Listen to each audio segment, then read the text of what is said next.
Mike Tyson versus Bob Sapp. A fight that had the potential to shatter records and become one of the most iconic clashes in combat sports history. But here's the big question: why did it never happen? In today's video, we'll dive into the fascinating story of how this fight almost became a reality, the drama behind the scenes, and why it ultimately fell apart. And stick around, because we'll also explore who might have won if these two titans had ever stepped into the ring. Let's start with Mike Tyson. By the early 2000s, Tyson was already a global icon, but his boxing career had slowed down. He'd retired in 2005 after losses to Danny Williams and Kevin McBride. But Tyson's name still carried massive weight in combat sports.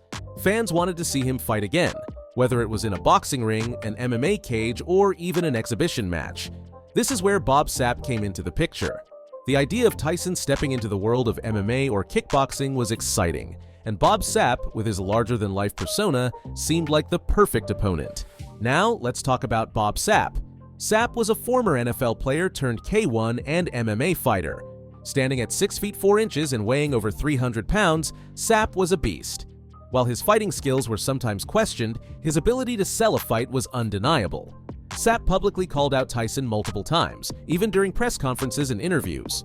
He wanted to fight Tyson in any format: boxing, MMA, or even bare knuckle.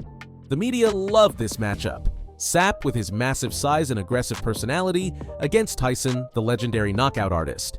It had "blockbuster" written all over it. So, what stopped this fight from happening? First, there were contract issues. Reports suggest Tyson's team couldn't agree on terms with the promoters backing Sapp. Money was a major sticking point. Second, Tyson wasn't licensed to compete in MMA or kickboxing at the time. His past legal troubles and concerns over his safety made it nearly impossible for athletic commissions to approve the fight. Lastly, there was a question of legitimacy. Many believed Tyson didn't take the idea of fighting Sapp seriously. For Tyson, it may have been more of a publicity stunt than a real career comeback. But what if the fight had actually happened? Let's break it down. In a boxing ring, Tyson would have been the heavy favorite. His speed, power, and technical skills would likely overwhelm Sapp, who lacked true boxing experience. In an MMA fight or a kickboxing match, things could have been very different. Sapp's sheer size and ability to grapple might have given him an edge, but Tyson's legendary punching power could have still turned the tide with just one well-placed shot. This fight had all the ingredients for something unforgettable. And even though it never happened, the speculation keeps it alive in the minds of fans to this day. So, what do you think? Could Tyson have beaten Sapp, or would Sapp's size and aggression have been too much? Let us know in the comments, and don't forget to like and subscribe for more deep dives into combat sports history.